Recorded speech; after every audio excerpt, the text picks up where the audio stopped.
Hello, I hope you're enjoying the class so far. This video covers Chapter 2, which concerns ethics and social responsibility. Ethics, as far as individuals are concerned, is about the set of moral principles or values that defines right and wrong. And this is different for everybody depending upon your values and beliefs and how you were brought up. The baseline for this is whether something is legal. So it's very clear if something is illegal, it's also unethical. Beyond that, it's somewhat of a gray area. And this is further complicated by some things actually being legal, but in essence, they're unethical. Some examples of this would be some companies may produce products that they know will break, so consumers have to replace them. Technically, that's not breaking the law, but one could view that as unethical. Promoting R-rated movies to young teens is perfectly legal, but here again, it depends on your individual values and beliefs, whether that's unethical. Or paying non-living wages to workers in a foreign country to produce a product for a company. Many people and activist groups consider that to be highly unethical. So what do you think? Is it okay if you're at work to take office supplies? Is it okay to come in late or take a long lunch or be on Facebook or YouTube during working hours? I'll kind of give that some thought. As far as business ethics, as it says, those are the principles that determine what's acceptable in business.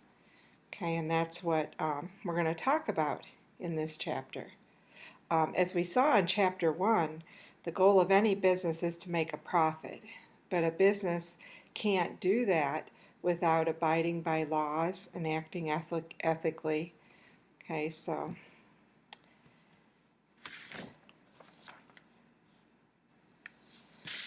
as far as ethics, ethics is a lot to do with trust. And what research has shown is that when people don't trust an organization, they don't want to do business with them. Okay, so and think about that, would you? If you knew an organization engaged in unethical practices or some sort of bribery went on or harassment or something of that type, would you really want to do business with them?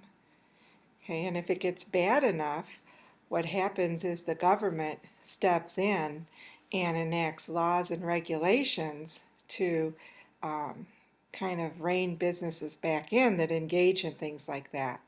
And in the past, like in the early 2000s, we had scandals like Enron and Tyco and WorldCom that had to do with accounting errors.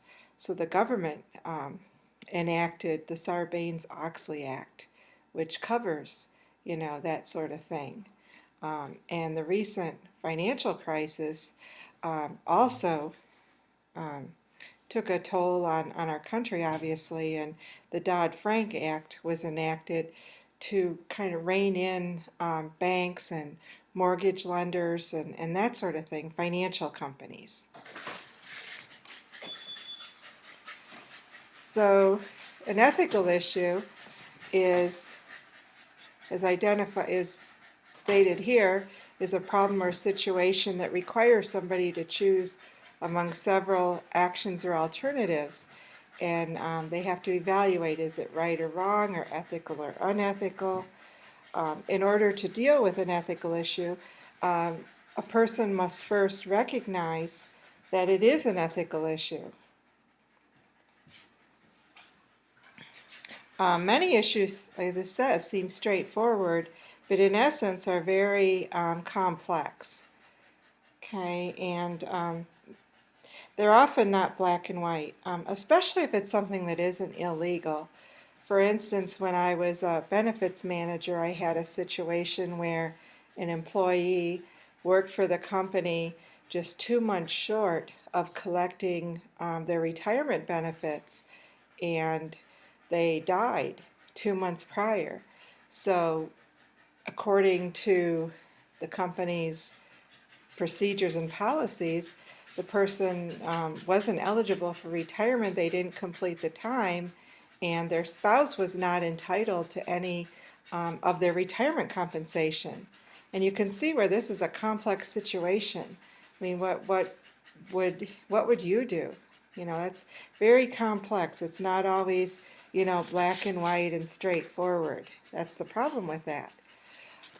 So we have to recognize these issues, and this just lists some of the more common ones: misuse of company time, leaving early, long lunches, not doing what you're supposed to do during work, doing other things, gossiping, that sort of thing, social media, misuse of company resources.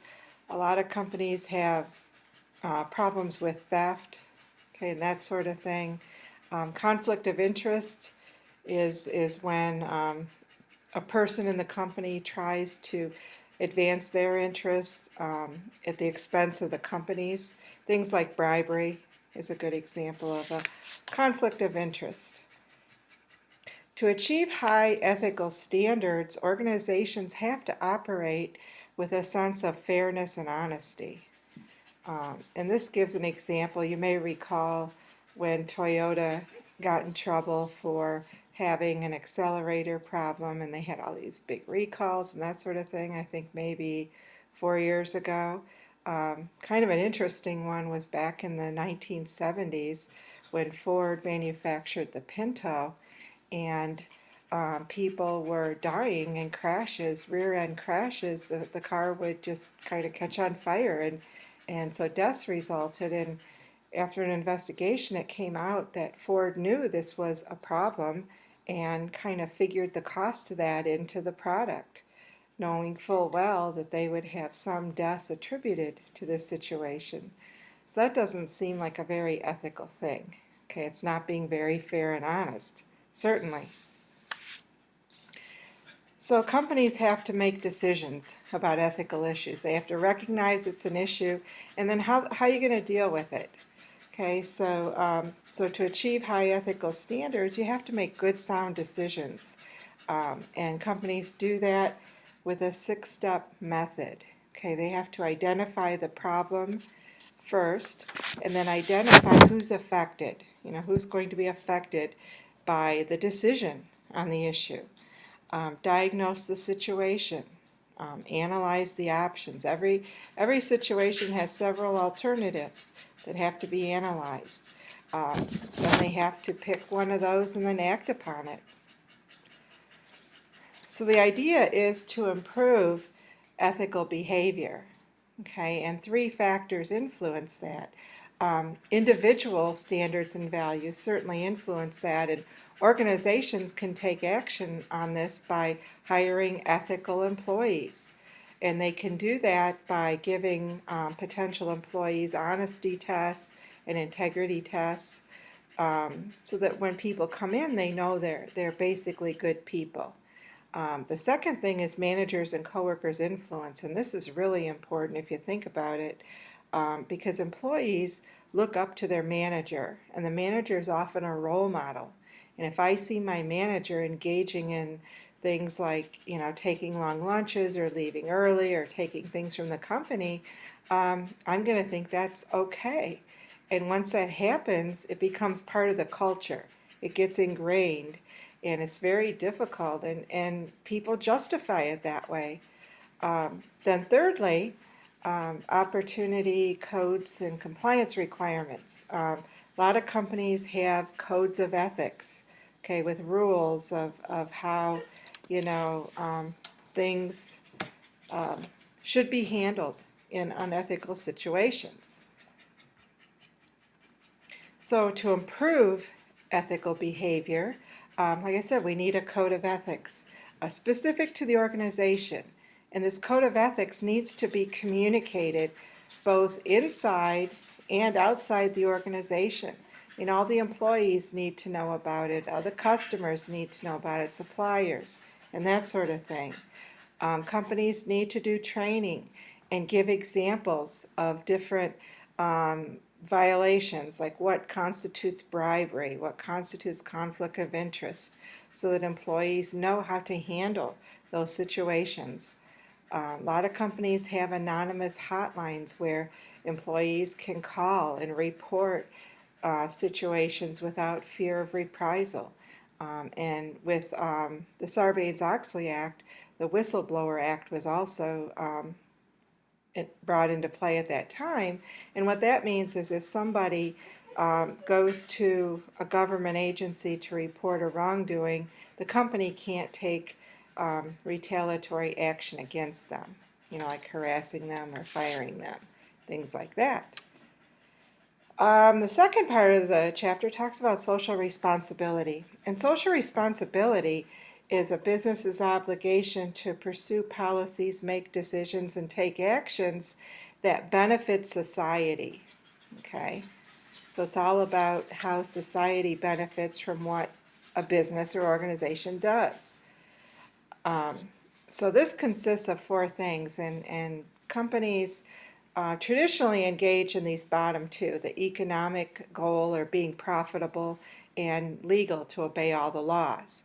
But in addition, companies need to be ethical and abide by principles of right and wrong. And then at the top we have discretionary or voluntary responsibilities. This would be things like what Target does. Target will give money back to their community and schools and that sort of thing. Or an organization that sponsors the symphony orchestra. Or even at Lander, I don't know if you weren't here last year, but you'll probably see it this year. At Christmas, we have something called Tommy Claus, where we all get together and collect toys for children in the Greenwood community, and Lander supports that. That's part of their discretionary role. They don't have to do that, but it's nice that they can give back to the community that way. So social responsibility there's two theories when it comes to social responsibility.